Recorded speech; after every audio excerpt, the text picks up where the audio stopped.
오늘은 새해 첫 번째 주일입니다. 새해 인사부터 하는 게 좋을 것 같습니다. 우리 옆에 분들하고 같이 인사하도록 할까요? 새해 복 많이 받으십시오.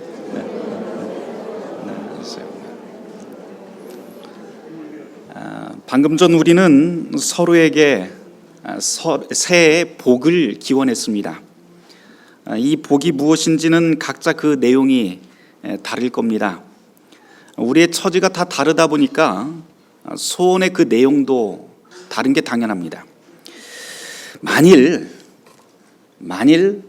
하나님이 어느 날 갑자기 나타나서 내가 들어줄 테니 한 가지 소원만 좀 말해봐 라고 한다면 여러분은 어떤 소원을 빌겠습니까? 오늘 구약의 말씀은 이 문제에 대한 묵상으로 참 좋은 본문인 것 같습니다. 우리 모두가 잘 알고 있는 내용이죠.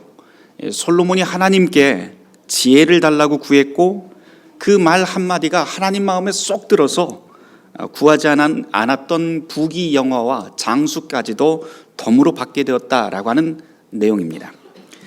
이걸 보고 우리는 늘 솔로몬을 부러워합니다. 그런데 부러워하는 게 이 솔로몬이 받았던 지혜 때문인지 아니면 덤으로 받은 그 부귀영화 때문인지는 잘 모르겠습니다.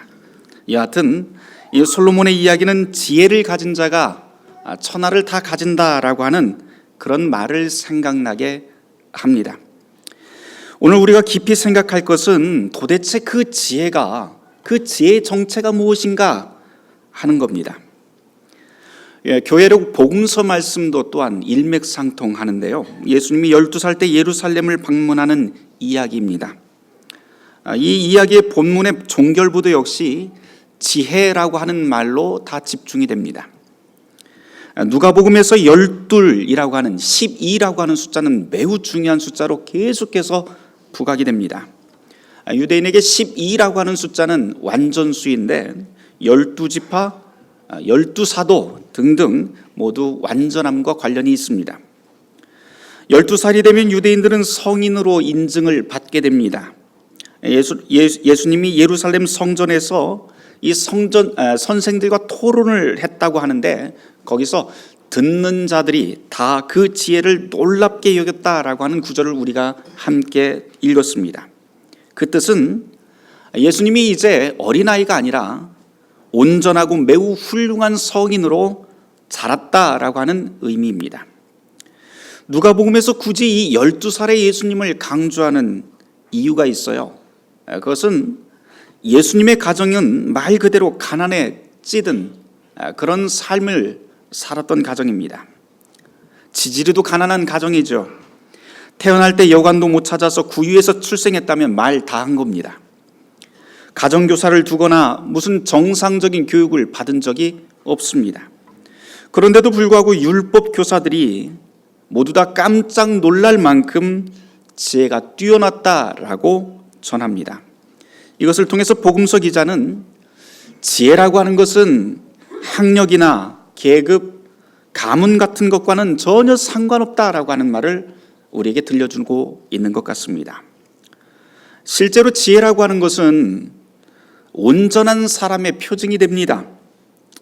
우리는 보통 지혜를 공부 잘하는 사람, 학식이나 지식, IQ 같은 것으로 생각할 때가 있는데 그렇게 이해하면 곤란합니다.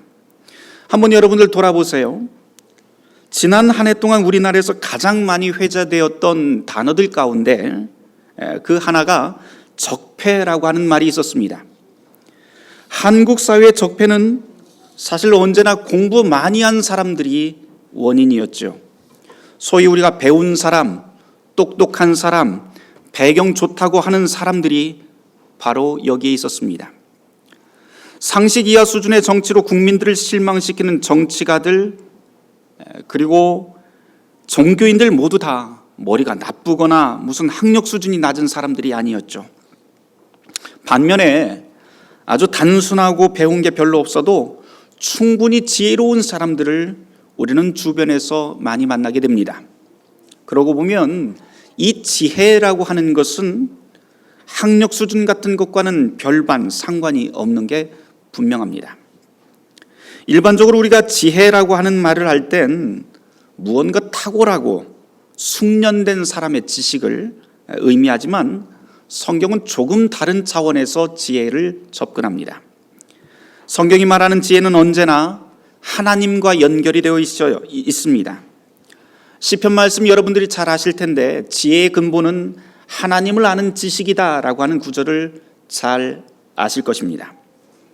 성경에서 가르치는 지혜라고 하는 것은 이처럼 개인의 자질 또는 지식 이런 것들을 함양한다고 해서 높아지는 것이 아니고 하나님 안에서 그분과 함께 거할 때 그분과 함께 동행하는 삶에서 깨달아지고 경험되는 것이 바로 지혜입니다. 구약의 솔로몬 이야기도 바로 이 점이 강조됩니다. 그런데 여러분, 우리는 늘 솔로몬 이야기를 읽으면서 지혜가 무엇인지 이것을 찾기보다는 오히려 덤으로 따라온 부귀 영화에 항상 관심을 갖곤 합니다. 그런데 여러분, 솔로몬의 이야기는 우리가 좀 주의를 기울여서 읽을 필요가 있습니다. 성경 전체를 읽어보면 조금 다른 포인트를 얻을 수 있는데 솔로몬의 생애와 통치는 그리 훌륭하지도 못했고 본받을만 하지도 않았다라고 하는 것을 우리는 역사적 사실로 성경에서 배우게 됩니다. 실제로 솔로몬이 죽자 나라는 남과 북으로 완전히 쪼개지죠. 그것만 보더라도 솔로몬이 그동안 국가를 어떻게 통치했는지 잘 드러나는 대목입니다. 굳이 그럼에도 불구하고 솔로몬의 생애 전체를 통해서 우리가 굳이 배울 것이 있다면 그것은 제 아무리 똑똑한 사람이라도 또 출발이 제 아무리 좋은 사람이라 할지라도 탈선할 위험성은 언제든지 있다라고 하는 겁니다. 지혜의 왕으로 불리던 이 솔로몬은 사실 주님께서 약속하신 그대로 자기가 감당하기 어려울 정도의 풍요를 누린 왕입니다. 그런데 그 풍요에 묻혀서 그 풍요를 주신 그 하나님을 잊어버리게 됩니다.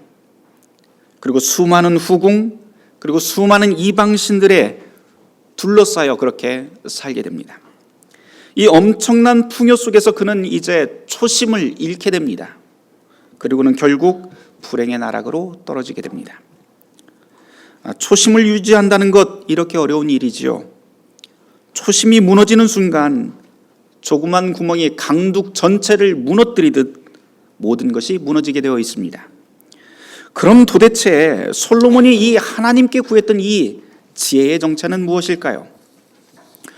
오늘의 이야기를 본문 말씀을 쭉 읽다 보면 맨 처음에 시작하는 것이 솔로몬이 하나님께 1000번제를 드렸다라고 하는 이야기부터 시작이 됩니다. 1000번제라고 하는 말이 나오는데요. 이 구절은 사실 한국교회에서 대표적으로 오용되는 아주 많이 오용되는 구절이기도 합니다. 1000번제로 가니까 많은 분들이 하나님께 1000번 예배 드리는 것으로 생각합니다. 그래서 1000일 동안 교회 나와서 기도하고 예배 드리고 1000번 헌금을 하면 결국은 하나님이 참다 못해서 그 사람을 만나주고 그 사람이 이야기하는 모든 소원을 다 들어주신다라고 그렇게 해석하곤 합니다. 아니요. 하지만 실제로는 여기 나와 있는 이 1000번제라고 하는 것은 그런 것과 아무런 상관이 없습니다. 1000번 제사를 드렸다 해서 1000번제가 아니라 1000번제입니다. 번제라고 하는 말 여러분들이 잘 아실 텐데요. 소나 양을 잡아서 하나님께 올려드리는 제사법입니다. 그리고 여기서 1000번제라고 하는 그 뜻은 1000일 동안 번제를 드렸다라고 하는 뜻이 아니라 1000마리의 소를 한꺼번에 잡아드렸다라고 하는 뜻입니다. 매우 성대한 제사를 드렸다라고 하는 뜻이 바로 1000번제의 원래 뜻입니다. 기브온에서 솔로몬이 하나님께 성대한 제사를 올렸다라고 하는 말을 바로 이렇게 1000번제라고 하는 말로 그렇게 쓰여 있습니다. 그러면서 이런 성대한 제사 가운데서 솔로몬이 기도합니다. 무엇을 위해서 기도합니까? 오늘 본문을 보면 왕의 직무인 재판을 좀 바르게 하기 위해서 하나님께 기도합니다. 이제 왕이 되었으니 모든 사건의 최종 판결이 솔로몬에게 맡겨지지요. 이것은 왕에게 무한한 권력이기도 하지만 동시에 왕의 진정한 권위라고 하는 것은 이렇게 공정하고 의롭고 지혜로운 재판에서 나온다는 것을 말해주는 대목이기도 합니다. 솔로몬이 구한 이 지혜는 재판장을 배경으로 하고 있지만 사실 이것을 우리에게 적용해 볼 수 있을 것 같습니다. 누구에게나 판단과 결정은 중요한 덕목입니다. 왕의 판단에 따라서 사람의 목숨이 좌우되는 것처럼 우리가 살아가면서 내가 판단하고 결정하는 것에 따라 우리의 인생과 우리 주변에 있는 사람들의 삶이 바뀌기도 합니다. 특히 지도자라고 말하는 사람들, 목회자, 그리고 가르치는 사람들은 이 판단과 결정이 미치는 그 파급력이 상당히 큽니다. 오늘 말씀을 다시 보려고 합니다. 솔로몬이 하나님께 소원을 말합니다. 그가 이렇게 말하죠. 열왕기상 3장 9절 말씀인데요. 우리 한번 찾아서 같이 한번 읽어보도록 하겠습니다. 열왕기상 3장 9절 말씀입니다. 같이 읽어보도록 합니다. 누가 주의 이 많은 백성을 재판할 수 있사오리이까? 듣는 마음을 종에게 주사 주의 백성을 재판하여 선악을 분별하게 하옵소서. 이어서 그 다음 10절에 이런 말씀이 계속 이어집니다. 같이 10절 말씀도 읽어보도록 하죠. 솔로몬이 이것을 구하매 그 말씀이 주의 마음에 든지라. 솔로몬이 구했던 것은 듣는 마음이었고 이게 하나님 마음에 쏙 들었다라고 그렇게 기록되어 있습니다. 그 다음에 이어지는 말씀들을 계속 읽어보면 이것 때문에 하나님께서 덤으로 부귀영화와 그리고 장수에 대한 약속을 하는 말씀이 이어집니다. 다른 번역 성경을 좀 읽어보면요, 여기에 있는 듣는 마음이라고 되어 있는 이 구절을 무엇이라고 번역을 해놨냐면 지혜라고 되어 있습니다. 다시 말해서 솔로몬이 지혜를 하나님께 구했다라고 하는 말이 됩니다. 그러고 보면 원문에 나와 있는 이 말은 사실은 지혜와 듣는 마음이라고 하는 것은 똑같은 말이 되는 것입니다. 재판을 잘하기 위해서는 잘 들어야 합니다. 그러고 보면 우리의 어리석음이라고 하는 것은 언제나 듣지 못함, 들으려고 하지 않음, 내 말만 함, 바로 여기에 있는 것 같습니다. 말 많은 사람, 자기 말만 하는 사람은 잘 들을 수 없습니다. 이런 사람을 오늘 말씀에 비춰보면 지혜 없는 사람이 되는 것이지요. 솔로몬은 듣는 마음을 달라고 하면서 그것으로 선악을 분별할 수 있게 해달라고 하나님께 구합니다. 여기서 듣는 마음이란 제가 보기에는 하나님의 말씀을 듣는 마음이고 동시에 사람들의 진심을 듣는 마음으로 읽힙니다. 하나님의 말씀은 물론이고 사람의 입에서 나오는 말이 아니라 마음에서 나오는 그 진심과 그 형편, 그 아픔을 들을 수 있는 열린 귀와 열린 마음을 솔로몬이 구한 것이지요. 이것이 솔로몬이 구한 지혜라고 하는 것이고 이 지혜가 바로 하나님 마음에 쏙 든 겁니다. 이게 바로 솔로몬이 왕이 되었을 때 가장 처음에 가졌던 초심입니다. 하나님과 백성의 마음을 헤아리는 마음. 하지만 이 초심이 흔들리게 됩니다. 하나님의 음성에 마음을 닫았고 국민들의 마음에서 나오는 소리들을 간과하기 시작합니다. 결국 나라는 둘로 쪼개지고 수백 년 동안 한 민족이 갈라서게 됩니다. 이게 바로 솔로몬과 이스라엘 역사를 통해서 우리가 배우게 되는 가르침입니다. 우리가 구해야 될 지혜, 그것은 듣는 마음입니다. 위로는 하나님의 말씀을, 그리고 아래로는 사람들의 진심을, 그리고 그 형편을 듣는 마음이 필요합니다. 하나님의 말씀을 듣는다는 것은 다른 말로 하면 믿음이라고 바꿔 말할 수 있을 것 같습니다. 이 믿음은 우리가 살아가는 것, 그리고 우리의 마음을 하나님께 걸어놓고 모든 것 이상으로 그분을 신뢰하는 삶입니다. 이 믿음이 우리를 하늘 위로 하나님께 가까이 들어 올립니다. 그러나 여러분, 믿음이 있다 하면서 하늘 위로 올라간 사람이라 할지라도 그 하늘에서만 머무르면 곤란합니다. 성경은 우리에게 말하고 있는 것은 참된 신앙이란 성탄하신 그리스도와 같아서 언제나 하늘에서 땅으로 내려와야 한다는 것을 우리에게 들려줍니다. 그러므로 하늘이 아니라 우리가 사랑해야 될 곳은 바로 이 땅 아래에서 서로 사랑해야 합니다. 그리스도가 죽기까지 사랑하셨던 것은 바로 이 십자가 사건에서 증명이 되죠. 그런데 여러분, 우리의 그리스도께서 사랑한다 하시면서 그렇게 무모할 정도로 자기의 목숨을 버리면서 우리를 사랑하셨던 그 이유가 무엇일까요? 오늘 우리는 서신서 말씀으로 갈라디아서를 읽었는데 거기에 바로 그 목적과 이유가 담겨 있습니다. 주님께서 그 무모할 정도로 자기의 목숨을 버려가면서 우리를 사랑하신 그 이유, 그것은 바로 갈라디아서 5장 1절 말씀에 의하면 당신의 백성이 다시는 종의 멍에를 매지 않도록 하기 위함이다 라고 그렇게 선언합니다. 우리는 그분의 이 사랑 때문에 자유인이 됩니다. 그러므로 이 자유에는 항상 목적이 있는 것이죠. 이 자유를 위하여 우리가 부르심을 입었지만 그 자유를 육체의 기회로 삼는 경우가 우리 가운데서 종종 일어납니다. 모든 것에 자유하다라고 하면서 방종하는 때가 바로 그런 경우입니다. 그런데 여러분, 절대 그럴 수 없습니다. 듣는 마음의 지혜로 주님의 말씀에 귀를 한번 기울여 보십시오. 주님께서 우리에게 자유를 주셨을 때 주님께서 우리를 향해 원하는 그 삶은 우리에게 주어진 그 자유로 서로의 짐을 짊어지는 사랑과 섬김의 도를 행하라는 데 있습니다. 그런데 여러분, 한번 생각해 보세요. 어떤 노예가 노예에서 해방되었다고 자기에게 주어진 자유로 이웃을 책임지려고 하겠습니까? 노예였던 사람은 자유를 얻게 되면 언제나 보통 노예였을 때 못다 이뤘던 자기 욕망을 채우는데 급급할 따름입니다.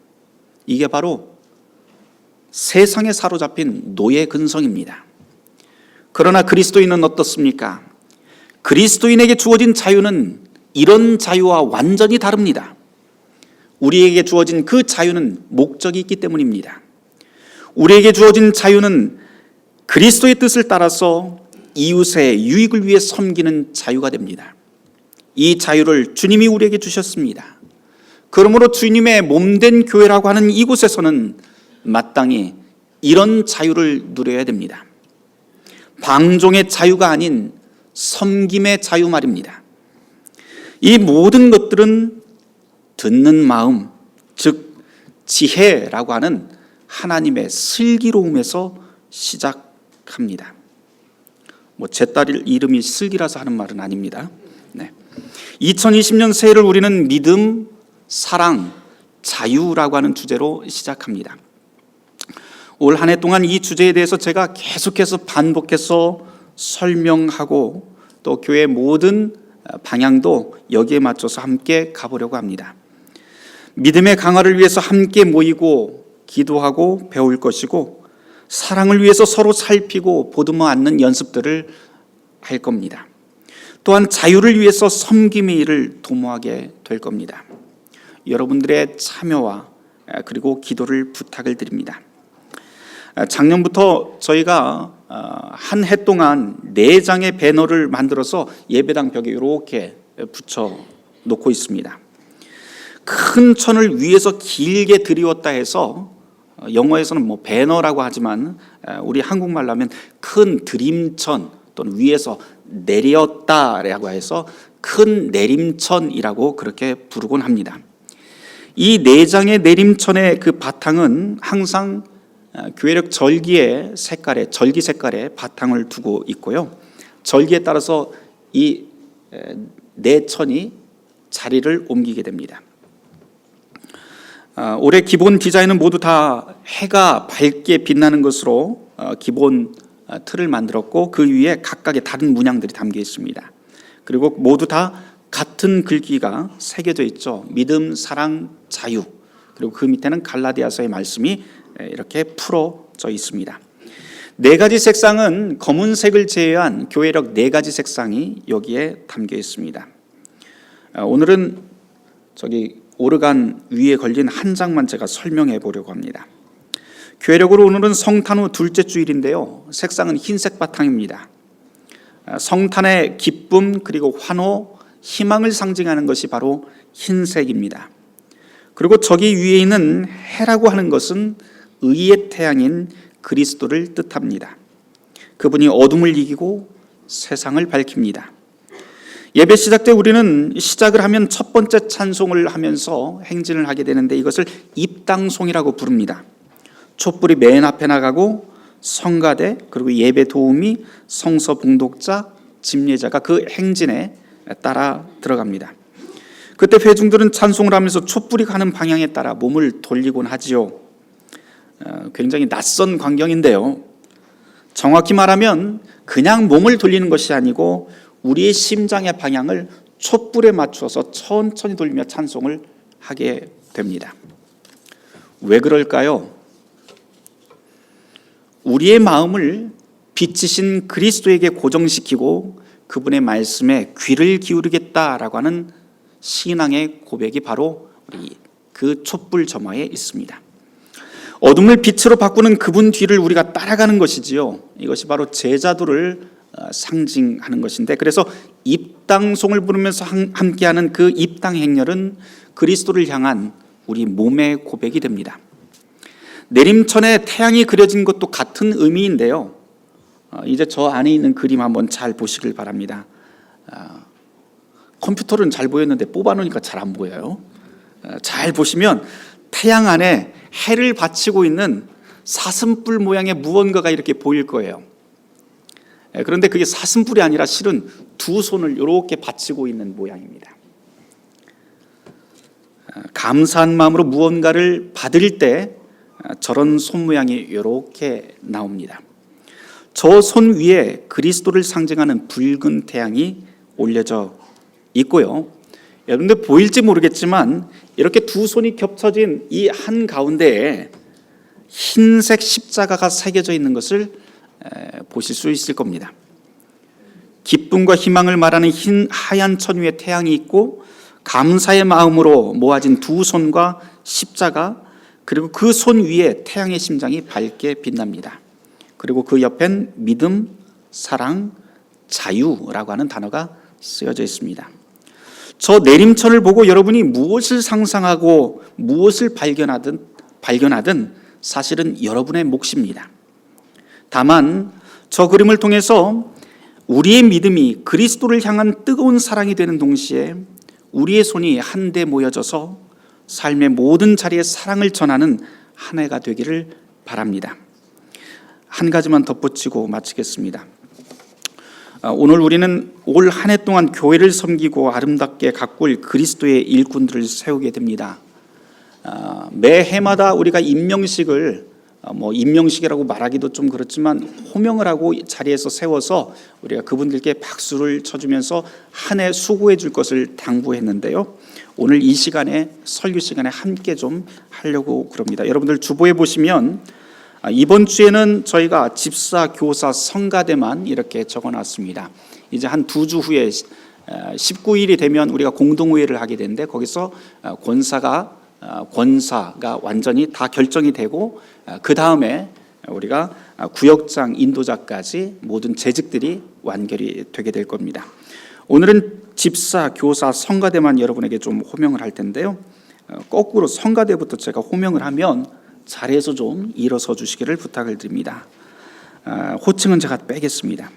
주대범, 최진, 김은정, 김선영, 이경애, 오정호, 김순자, 안정숙, 김수정, 강윤주, 윤미선, 김영숙, 안찬숙, 최경숙, 양은용, 조인숙, 최일평, 최석훈, 이성재, 조영범, 이희영, 오정준, 장우호, 최찬호, 이계호, 이분들이 성가대입니다. 교사들 제가 한번 호명해 보도록 하겠습니다. 겹치는 분들이 있어서 이름을 부르더라도 이렇게 안 일어나는 것처럼 보일 수는 있는데요. 제가 한번 불러보도록 하겠습니다. 유아부의 김미원, 여기 성가대에 지금 김미원 권사님 계시고요. 아, 그래요? 김미원 권사님 어디 계시죠? 김미원, 네, 그렇습니다. 김예슬 사모님, 네, 저 뒤에 계십니다.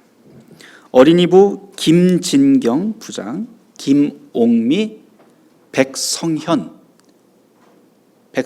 네, 맨 뒤에 있습니다. 지난해까지 저희가 학생부가 없었는데요. 학생부가 드디어 이제 조직이 되어서 이제 다시 시작이 됩니다. 부장으로 김현주, 네, 김현주 권사님, 그리고 종재영, 네, 그다음에 김하나, 김수중, 이렇게 두 부부 이렇게 해서 하게 됩니다. 집사님 제가 말씀드리겠습니다. 집사 그 주보에 보면 볼드체로 되어 있는 그분들은 신임입니다. 올해 처음으로 이제 집사의 직분을 받는 분들이고 나머지는 원래 있던 분들인데요. 제가 한번 원래 있던 분들부터 말씀을 드릴 테니까 일어서 보시길 바랍니다. 강경택, 고경수, 고희정, 김여경, 김은정, 김진경, 맹호성, 박순원, 신동주, 안찬숙, 양관철, 오정준, 조인숙, 오창송, 김수정, 유영탁, 지연미, 이계호, 이규선, 이세욱, 박은정, 이정진, 이지성, 이지양, 이현지, 임홍균, 조성익, 지미숙, 황무연 집사님, 신임 집사님, 이분들은 뭐 작년까지 계속 집사 직분을 하셨던 분들인데요. 신임 집사님들 제가 호명할 텐데 신임 집사님들은 그냥 서지 마시고 앞으로 좀 나오셨으면 좋겠습니다. 곽영준 앞으로 좀 나오시죠. 네. 어유경, 김수중, 김하나, 김은정은 두 분 다 기존 집사님이에요. 네네, 죄송합니다. 김준오,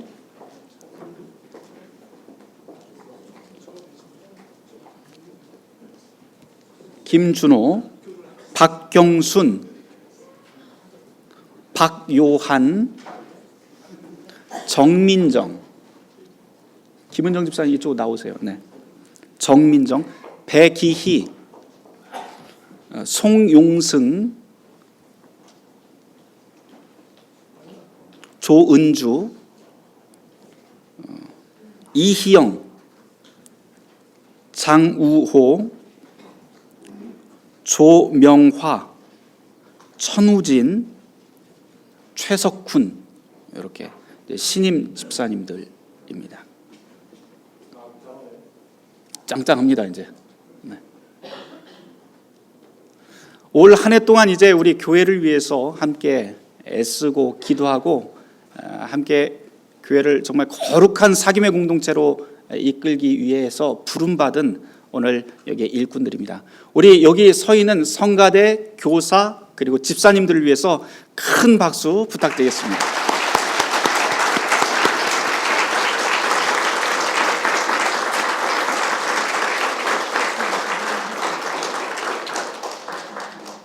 이제 자리에 들어가셔도 됩니다. 이제 자리에 앉으실까요? 교회 일꾼으로 부름 받는다라고 하는 것은 참으로 복된 일입니다. 왜냐하면 오늘 읽은 갈라디아서의 말씀대로 그 부르심은 그리스도가 우리에게 목적을 두신 자유, 그 자유를 위한 부름이 되기 때문입니다. 그러나 이 자유가 참된 자유가 되기 위해선 육체를 위한 기회로 삼지 말고 오직 사랑으로 서로 종노릇 할 때에만 참된 자유가 이루어집니다. 그때 비로소 우리의 섬김은 축복이 될 겁니다. 다만 중요한 것은 모든 섬김이라고 하는 것, 하나님께서 부르신 이 섬김의 자리로 우리를 부르셨다고 하는 것은 듣는 마음, 즉 지혜에서 출발한다는 점을 오늘 이 자리에 있는 저와 여러분 모두가 기억하면 좋겠습니다. 이것이 오늘 솔로몬의 이야기를 통해서 배운 내용이지요. 하나님의 부르심과 사람들의 필요를 듣는 마음, 이 복된 지혜가 오늘 세워지는 교회의 모든 섬김이들과 새해 첫째 주일 하나님 앞에 부름받은 이 자리에 있는 여러분 모두에게 가득하시길 주님의 이름으로 축원합니다. 모든 지각에 뛰어난 하나님의 평강이 그리스도 예수 안에서 너희의 마음과 생각을 지키시리라. 아멘.